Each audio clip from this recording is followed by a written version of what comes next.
जलियांवाला बाग हत्याकांड भारत की यादों में एक गहरा जख्म है। यह औपनिवेशिक शासन की क्रूरता की एक कड़वी याद दिलाता है। 13 अप्रैल 1919 को पंजाब के अमृतसर में एक शांतिपूर्ण सभा एक अकल्पनीय भयावहता के दृश्य में बदल गई। पुरुष, महिलाएं और बच्चे एक दीवारों से घिरे बाग में जमा हुए थे।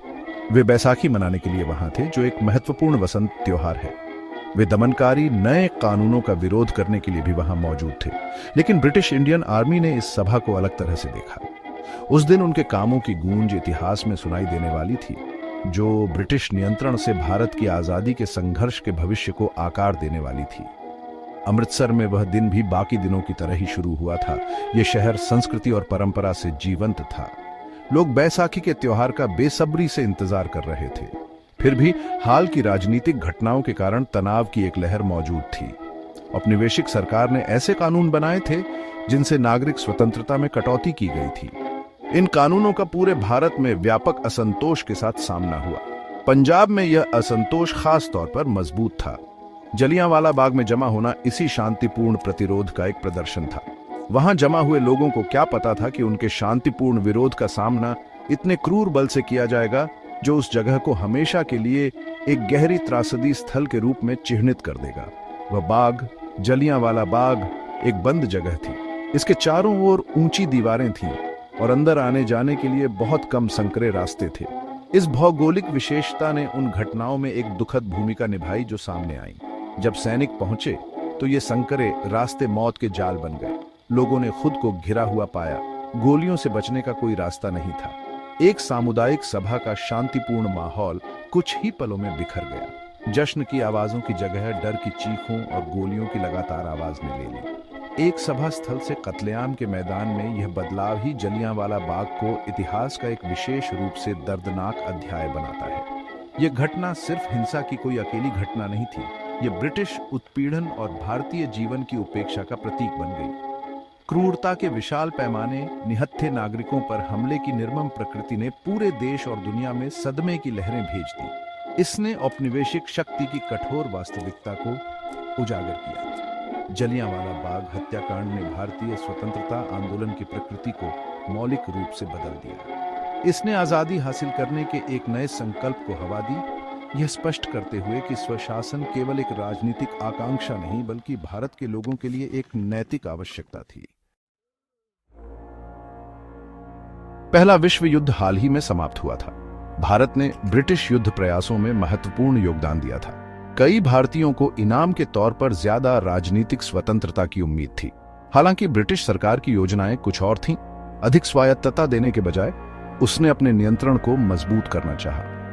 1919 का अराजक और क्रांतिकारी अपराध अधिनियम, जिसे रॉलेट एक्ट के नाम से जाना जाता है, इस रणनीति में एक प्रमुख साधन था। यह कानून सर सिडनी रॉलेट की अध्यक्षता वाली रॉलेट कमेटी की सिफारिशों पर आधारित था। इसका घोषित उद्देश्य क्रांतिकारी गतिविधियों से निपटना था, लेकिन इसके प्रावधान बहुत कठोर थे। रॉलेट एक्ट ने औपनिवेशिक अधिकारियों को व्यापक शक्तियां दी। इसने उन्हें बिना वारंट के व्यक्तियों को गिरफ्तार करने की अनुमति दी। लोगों को बिना किसी मुकदमे के 2 साल तक हिरासत में रखा जा सकता था। इस एक्ट ने बोलने की आजादी और प्रेस पर भी गंभीर प्रतिबंध लगाए।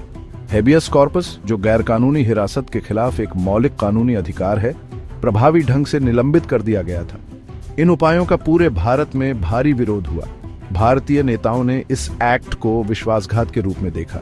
उनका मानना था कि यह किसी भी तरह के राजनीतिक विरोध और राष्ट्रवादी भावना को कुचलने के लिए बनाया गया था, जो मजबूत होती जा रही थी। इस कानून की व्यापक रूप से काला कानून कहकर निंदा की गई। महात्मा गांधी, जो हाल ही में एक प्रमुख नेता के रूप में उभरे थे, ने इसके विरोध में देशव्यापी हड़ताल का आह्वान किया। प्रतिक्रिया जबरदस्त थी। जीवन के सभी क्षेत्रों के लोगों ने शांतिपूर्ण विरोध प्रदर्शनों में भाग लिया। रॉलेट एक्ट ने असंतोष को दबाने के बजाय वास्तव में भारतीय समाज के विभिन्न वर्गों को ब्रिटिश शासन के खिलाफ एकजुट किया। इसने औपनिवेशिक सरकार के निरंकुश स्वभाव को उजागर किया। सरकार अपने भारतीय प्रजा को बुनियादी नागरिक स्वतंत्रताएं भी देने को तैयार नहीं थी, जो उसके गहरे अविश्वास को दर्शाता था।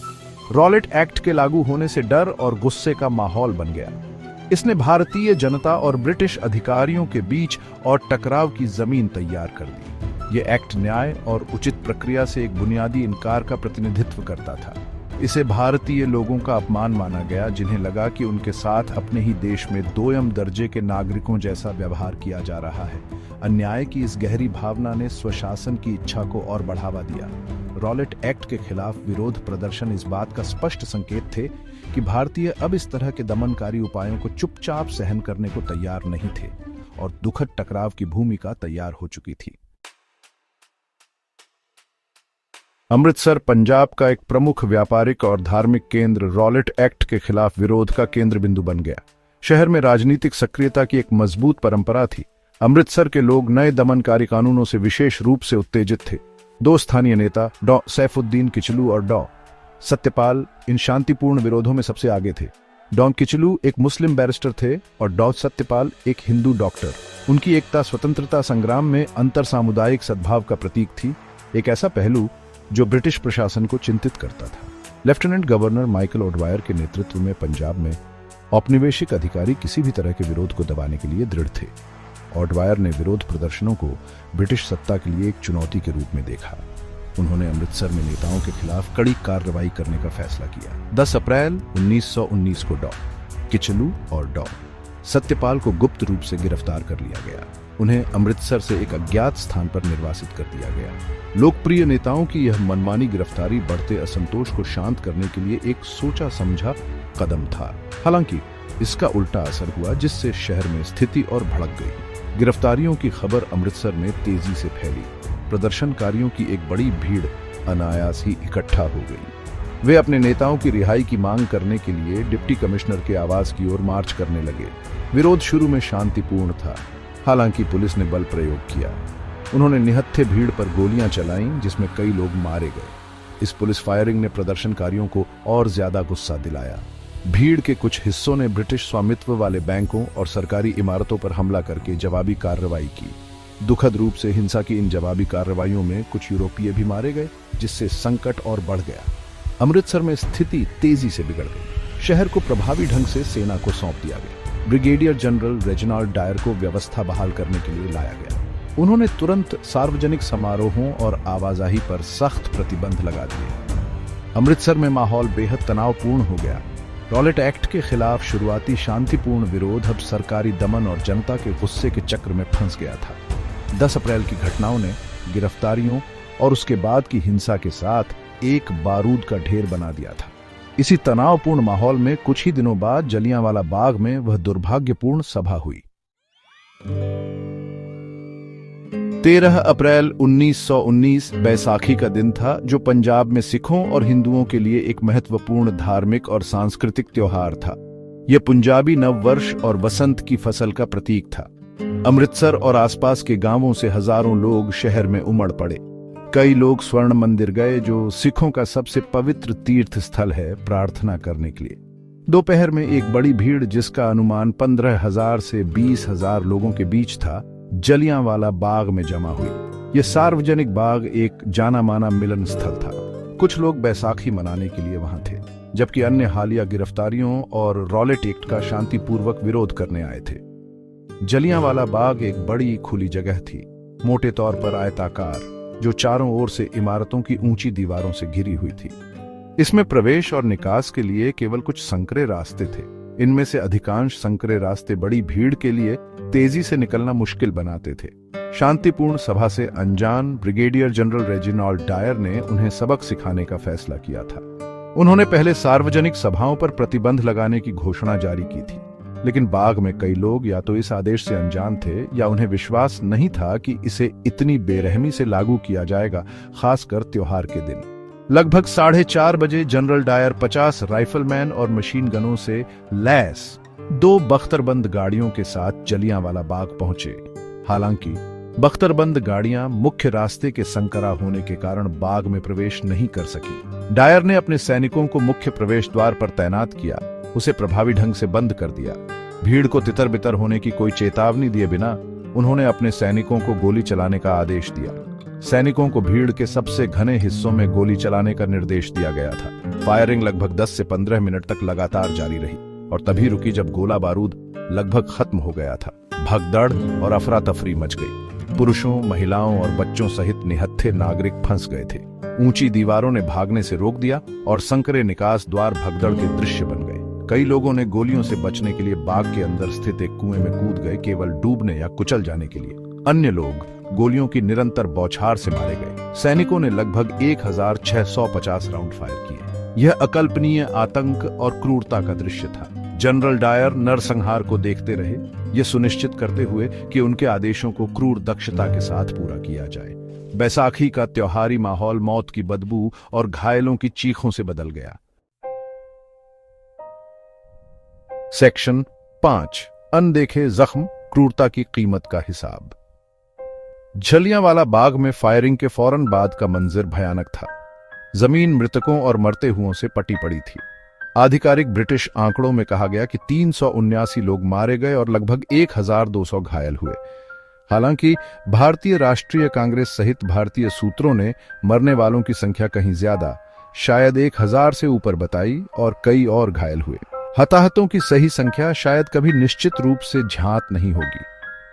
ब्रिटिश अधिकारी नरसंहार की भयावहता को कम करके आंकने पर तुले हुए थे, जबकि पीड़ित लोगों को लगा कि आधिकारिक आंकड़े उस त्रासदी का एक बहुत बड़ा कम मूल्यांकन थे जो उन पर बीती थी। इस भयावहता को और बढ़ाते हुए जनरल डायर ने नरसंहार के तुरंत बाद अमृतसर में सख्त कर्फ्यू लगा दिया। इसका मतलब था कि घायलों को हटाया नहीं जा सका या उन्हें चिकित्सा सहायता नहीं मिल सकी। कई लोग रात भर बाग में घायल पड़े रहे, दर्द से कराहते रहे, बिना पानी या मदद के। रिश्तेदार अपने प्रियजनों तक आराम या सहायता पहुंचाने के लिए नहीं पहुंच सके। चिकित्सा देखभाल से इस जानबूझकर इनकार ने पीड़ा को काफी बढ़ा दिया और संभवतः मरने वालों की संख्या में वृद्धि की। कर्फ्यू को सख्ती से लागू किया गया, जिससे पहले से ही बर्बर कृत्य में क्रूरता की एक और परत जुड़ गई। जलियांवाला बाग हत्याकांड की खबर शुरू में ब्रिटिश अधिकारियों द्वारा दबा दी गई थी। सेंसरशिप लगा दी गई और सूचना को भारत के अन्य हिस्सों और दुनिया में फैलने से रोकने के प्रयास किए गए। हालांकि सच्चाई धीरे धीरे सामने आने लगी। बचे हुए लोगों और चश्मदीदों के बयानों ने घटनाओं की एक भयानक तस्वीर पेश की। एक सीमित स्थान पर निहत्थे नागरिकों को निशाना बनाकर किए गए हमले की क्रूरता ने कई लोगों की अंतरात्मा को झकझोर दिया। यह स्पष्ट हो गया कि यह भीड़ नियंत्रण की कोई बिगड़ी हुई कार्रवाई नहीं, बल्कि आतंक का एक सोचा समझा काम था, जिसका उद्देश्य भारतीय आबादी को डराकर अधीन करना था। शारीरिक हताहतों के अलावा नरसंहार ने गहरे मनोवैज्ञानिक घाव दिए। इसने कई भारतीयों के ब्रिटिश न्याय और निष्पक्षता में बचे खुचे विश्वास को भी चकनाचूर कर दिया। इस घटना ने औपनिवेशिक शक्ति की कड़वी सच्चाई को उजागर किया, जो अपने प्रभुत्व को बनाए रखने के लिए अत्यधिक हिंसा का उपयोग करने को तैयार थी। व्यक्तिगत नुकसान, तबाह हुए परिवारों और वहां मौजूद लोगों द्वारा अनुभव किए गए भयानक आतंक की कहानियां राष्ट्र की सामूहिक स्मृति का हिस्सा बन गईं। ये अनदेखे घाव, आघात और गुस्सा आने वाले दशकों तक स्वतंत्रता संग्राम को हवा देंगे और भारत के राजनीतिक परिदृश्य को बदल देंगे। सेक्शन 6, न्याय का दिखावा, हंटर कमीशन और उसकी रिपोर्ट। भारत और ब्रिटेन दोनों में व्यापक निंदा के जवाब में औपनिवेशिक सरकार ने एक जांच समिति का गठन किया। इस समिति को आधिकारिक तौर पर डिसऑर्डर्स इंक्वायरी कमेटी के रूप में जाना जाता था, लेकिन यह लोकप्रिय रूप से हंटर कमीशन के रूप में जानी गई। इसकी अध्यक्षता लॉर्ड विलियम हंटर ने की, जो स्कॉटलैंड के पूर्व सॉलिसिटर जनरल थे। आयोग में ब्रिटिश और भारतीय दोनों सदस्य शामिल थे। इसका उद्देश्य पंजाब में हाल की गड़बड़ियों की जांच करना था, जिसमें जलियांवाला बाग हत्याकांड और इससे पहले की घटनाएं शामिल थीं। कई भारतीयों को उम्मीद थी कि कमीशन न्याय दिलाएगा और दोषियों को जवाबदेह ठहराएगा। जनरल डायर ने खुद हंटर कमीशन के सामने गवाही दी। उनकी गवाही चौंकाने वाली थी और उसने उसकी कठोर मानसिकता को उजागर किया। उसने स्वीकार किया कि उसने बिना चेतावनी के गोली चलाने का आदेश दिया था। उसने यह भी कहा कि उसका इरादा सिर्फ भीड़ को तितर-बितर करना नहीं था, बल्कि पंजाब और पूरे भारत के लोगों पर पर्याप्त नैतिक प्रभाव डालना था। उसने यहां तक कहा कि अगर वह बख्तरबंद गाड़ियों को बाग में ला पाता तो वह उनकी मशीन गनों का इस्तेमाल करता। डायर ने अपने कामों के लिए कोई पछतावा नहीं दिखाया, ये मानते हुए कि उसने ब्रिटिश राज को बनाए रखने के लिए अपना कर्तव्य निभाया था, भले ही इसका मतलब सैकड़ों निहत्थे नागरिकों को मारना हो। हंटर कमीशन ने मार्च 1920 में अपनी रिपोर्ट सौंपी। ब्रिटिश सदस्यों की बहुमत रिपोर्ट ने जनरल डायर के कामों की निंदा की। इसने निष्कर्ष निकाला कि डायर ने अपने अधिकार का उल्लंघन किया था और निर्णय की गंभीर भूल की थी। हालांकि यह कोई गंभीर सजा देने से पीछे हट गई। रिपोर्ट में कहा गया कि डायर के कार्य कर्तव्य की एक कठोर लेकिन गलत भावना से प्रेरित थे। आयोग के भारतीय सदस्यों ने एक अल्पसंख्यक रिपोर्ट प्रस्तुत की। वे डायर और माइकल ओडवायर के अधीन पंजाब प्रशासन की कहीं ज्यादा आलोचनात्मक थे। उनके कार्यों को अमानवीय और राजनीतिक रूप से विनाशकारी पाया। हंटर कमीशन के निष्कर्षों और जनरल डायर के प्रति नरम रवैये ने भारत में व्यापक आक्रोश पैदा किया। डायर को अंततः उसकी कमान से हटा दिया गया, लेकिन उस पर कोई आपराधिक आरोप नहीं लगाया गया। ब्रिटेन में जनता और प्रतिष्ठान के कुछ वर्गों ने तो उसे एक नायक के रूप में सराहा, जिसने भारत में ब्रिटिश साम्राज्य को बचाया था। ब्रिटिश सरकार और ब्रिटिश समाज के एक वर्ग की इस प्रतिक्रिया ने कई भारतीयों को गहरा सदमा पहुंचाया। इसने उनके इस विश्वास की पुष्टि की कि औपनिवेशिक शासन के तहत भारतीयों के लिए कोई वास्तविक न्याय नहीं था। हंटर कमीशन की रिपोर्ट को व्यापक रूप से एक लीपापोती के रूप में देखा गया, जिसने भारतीय आबादी को ब्रिटिश प्रशासन से और दूर कर दिया। सेक्शन 7, क्रांति की चिंगारी। नरसंहार का भारत के स्वतंत्रता संग्राम पर प्रभाव। जलियांवाला बाग हत्याकांड भारतीय स्वतंत्रता आंदोलन में एक महत्वपूर्ण मोड़ था। इस घटना से पहले महात्मा गांधी सहित कई भारतीय नेताओं का मानना था कि अंग्रेजों के साथ सहयोग के माध्यम से स्वशासन प्राप्त किया जा सकता है। उन्हें ब्रिटिश न्याय की भावना में विश्वास था। हालांकि नरसंहार की क्रूरता और ब्रिटिश सरकार की बाद की प्रतिक्रिया ने इस विश्वास को चकनाचूर कर दिया। यह कई लोगों के लिए स्पष्ट हो गया कि ब्रिटिश आसानी से सत्ता छोड़ने को तैयार नहीं थे और भारत पर अपना नियंत्रण बनाए रखने के लिए अत्यधिक हिंसा का सहारा लेंगे। इस एहसास ने संघर्ष की प्रकृति को गहराई से बदल दिया। नरसंहार ने पूरे भारत में राष्ट्रवादी आंदोलन को मजबूती दी। जीवन के सभी क्षेत्रों के लोगों द्वारा महसूस किए गए गुस्से और घृणा ने स्वतंत्रता के लिए लड़ने के एक मजबूत संकल्प का रूप ले लिया। प्रसिद्ध कवि और नोबेल पुरस्कार विजेता रवींद्रनाथ टैगोर ने नरसंहार के विरोध में अपनी नाइटहुड की उपाधि त्याग दी। वायसराय को लिखे एक पत्र में उन्होंने दुर्भाग्यपूर्ण लोगों पर किए गए दंड की अनुपातहीन कठोरता की निंदा की। उनके इस कार्य ने कई भारतीय बुद्धिजीवियों और आम नागरिकों द्वारा महसूस की गई गहरी पीड़ा और मोहभंग का प्रतीक प्रस्तुत किया। ब्रिटिश राज का नैतिक अधिकार बुरी तरह से कमजोर हो गया। महात्मा गांधी, जिन्होंने शुरू में रॉलेट एक्ट के खिलाफ विरोध का आह्वान किया था, जलियांवाला बाग त्रासदी से गहरे प्रभावित हुए। उन्होंने महसूस किया कि ब्रिटिश विवेक से याचिका और अपील करने का रास्ता अब व्यावहारिक नहीं रहा। नरसंहार हंटर कमीशन की अपर्याप्त प्रतिक्रिया के साथ मिलकर उन्हें विश्वास दिलाया कि एक अधिक मुखर और व्यापक आंदोलन की आवश्यकता है। 1920 में गांधी ने असहयोग आंदोलन शुरू किया। यह एक राष्ट्रव्यापी अभियान था जिसमें भारतीयों से ब्रिटिश सरकार के साथ सभी पहलुओं में सहयोग वापस लेने का आग्रह किया गया था। ब्रिटिश सामान, अदालतों, स्कूलों और विधान परिषदों का बहिष्कार करके असहयोग आंदोलन ने भारतीय स्वतंत्रता संग्राम में एक नया चरण चिह्नित किया। इसने आंदोलन को अभिजात वर्ग के नेतृत्व वाले अभियान से एक जन आंदोलन में बदल दिया, जिसमें लाखों आम भारतीय शामिल थे। जलियांवाला बाग की स्मृति एक शक्तिशाली भावनात्मक उत्प्रेरक के रूप में काम करती रही। इसने प्रतिरोध और बलिदान की भावना को बढ़ावा दिया। लोग अब स्वतंत्रता के लिए कठिनाई और दमन सहन करने को अधिक तैयार थे। नरसंहार, जिसका उद्देश्य असंतोष को कुचलना था, विडंबना यह है कि उसने एक बहुत बड़े और अधिक दृढ़ संघर्ष के बीज बोए, जो अंततः लगभग 3 दशक बाद भारत की स्वतंत्रता का कारण बना। सेक्शन 8, अंतरात्मा पर एक घाव। जलियांवाला बाग की स्थायी विरासत। जलियांवाला बाग हत्याकांड ने भारतीय मानस पर एक अमिट छाप छोड़ी है। एक सदी से भी अधिक समय बाद इसे भारतीय इतिहास के सबसे काले दिनों में से एक के रूप में याद किया जाता है। अमृतसर में स्थित यह स्थल जलियांवाला बाग एक राष्ट्रीय स्मारक के रूप में संरक्षित किया गया है। यह खोए हुए निर्दोष जीवन को एक गंभीर श्रद्धांजलि और औपनिवेशिक शासन की क्रूरता का एक निरंतर अनुस्मारक है। दीवारों पर गोलियों के निशान और शहीदी कुआं उस भयावहता के मार्मिक प्रमाण हैं जो 1919 में उस दुर्भाग्यपूर्ण बैसाखी के दिन घटी थी। हर साल लाखों लोग अपनी श्रद्धांजलि अर्पित करने के लिए स्मारक पर आते हैं। इस घटना का भारत की राष्ट्रीय पहचान और उसके औपनिवेशिक अतीत के साथ उसके संबंधों पर स्थायी प्रभाव पड़ा है। इसने इस समझ को मजबूत किया कि स्वतंत्रता दान में नहीं मिली, बल्कि संघर्ष और बलिदान से जीती जानी थी। यह नरसंहार ब्रिटिश अन्याय और नस्लीय अहंकार का प्रतीक बन गया। इस धारणा ने स्वतंत्रता के बाद के युग में भारत की विदेश नीति को महत्वपूर्ण रूप से आकार दिया। इसके मजबूत उपनिवेशवाद विरोधी रुख और गुटनिरपेक्ष आंदोलन में इसकी नेतृत्वकारी भूमिका में योगदान दिया। जलियांवाला बाग की स्मृति एक नैतिक दिशा निर्देशक के रूप में काम करती रही, जिसने वैश्विक मंच पर संप्रभुता और मानवीय गरिमा के प्रति भारत की प्रतिबद्धता का मार्गदर्शन किया। समकालीन समय में जलियांवाला बाग का गहरा महत्व बना हुआ है।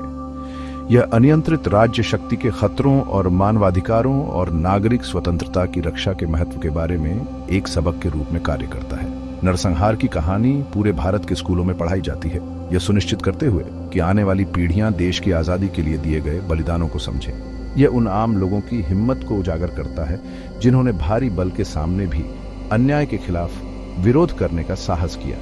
बाग सिर्फ शोक का स्थान नहीं है, बल्कि प्रेरणा का स्रोत भी है, जो उत्पीड़न के खिलाफ प्रतिरोध की भावना का प्रतीक है। जलियांवाला बाग हत्याकांड के लिए ब्रिटिश सरकार से एक स्पष्ट माफी की मांग दशकों से बनी हुई है। हालांकि विभिन्न ब्रिटिश अधिकारियों, जिनमें सम्राट और प्रधानमंत्री शामिल हैं, ने भारत यात्राओं के दौरान इस घटना पर खेद व्यक्त किया है या इसकी निंदा की है। ब्रिटिश संसद द्वारा औपचारिक माफी जारी नहीं की गई है। कई भारतीयों के लिए ऐसी माफी ऐतिहासिक घाव को भरने की दिशा में एक महत्वपूर्ण कदम होगी। आधिकारिक माफी की परवाह किए बिना जलियांवाला बाग उपनिवेशवाद की मानवीय कीमत और न्याय और आत्मनिर्णय की स्थायी खोज का एक शक्तिशाली प्रतीक बना हुआ है। सेक्शन 9, कहीं हम भूल न जाएं, स्वतंत्रता की कीमत और प्रतिरोध की भावना। जलियांवाला बाग हत्याकांड बहुत बड़ी त्रासदी थी। ये वह दिन था जब शांतिपूर्वक जमा हुए निर्दोष पुरुष, महिलाएं और बच्चे सुनियोजित सरकारी हिंसा का शिकार बने। उनका एकमात्र अपराध गरिमा की उनकी इच्छा और अन्यायपूर्ण कानूनों का विरोध करने के अपने अधिकार का दावा करना था। उनकी खून से सनी जलियांवाला बाग की जमीन पवित्र मिट्टी बन गई। इस घटना ने ब्रिटिश साम्राज्यवाद की क्रूर प्रकृति को स्पष्ट रूप से उजागर किया, उदार शासन के किसी भी दिखावे को खत्म कर दिया। जनरल डायर के कामों की सरासर अमानवीयता और ब्रिटेन में कुछ लोगों द्वारा उसके बाद के समर्थन ने एक कभी न भरने वाला जख्म छोड़ दिया। इस एक घटना ने भारत के स्वतंत्रता संग्राम की दिशा को नाटकीय रूप से बदल दिया। इसने महात्मा गांधी के दृष्टिकोण को बदल दिया और लाखों लोगों को स्वतंत्रता आंदोलन में सक्रिय भागीदारी के लिए प्रेरित किया। नरसंहार ने प्रदर्शित किया कि स्वराज या स्वशासन के लिए लड़ाई में अपार बलिदान और अटूट संकल्प की आवश्यकता होगी। इसने दिखाया कि औपनिवेशिक शक्ति अपनी पकड़ बनाए रखने के लिए किसी भी हद तक जाने को तैयार थी। इस त्रासदी ने एक उत्प्रेरक का काम किया। भारतीय समाज के विभिन्न वर्गों को उनकी पूर्ण स्वतंत्रता की मांग में एकजुट किया, जो केवल सुधारों या डोमिनियन स्टेट्स की पिछली मांगों से आगे बढ़ गया। आजादी की कीमत वाकई बहुत ज्यादा थी। जलियांवाला बाग की विरासत इतिहास की जटिलताओं और उन बलिदानों की एक शक्तिशाली याद दिलाती है जो राष्ट्रीय संप्रभुता का आधार है। ये पिछले अन्यायों को याद रखने के महत्व को रेखांकित करता है, नफरत को बढ़ावा देने के लिए नहीं, बल्कि उनसे सीखने और कड़ी मेहनत से जीती गई आजादी को संजोने के लिए। पीड़ितों और बचे हुए लोगों की कहानी उत्पीड़न के सामने मानवीय भावना के लचीलेपन की बात करती है। यह उन लोगों की हिम्मत को उजागर करती है जो मशीन गनों का सामना करते हुए भी अपने अधिकारों के लिए खड़े हुए। जलियांवाला बाग में निहत्थे प्रदर्शनकारी एक ऐसे उद्देश्य के लिए शहीद हुए जो अंततः विजयी होगा। निष्कर्ष में जलियांवाला बाग हत्याकांड केवल एक ऐतिहासिक घटना से कहीं ज्यादा है। यह उत्पीड़न की क्रूरता और विरोध करने की मानवीय इच्छा की स्थायी शक्ति का प्रमाण है।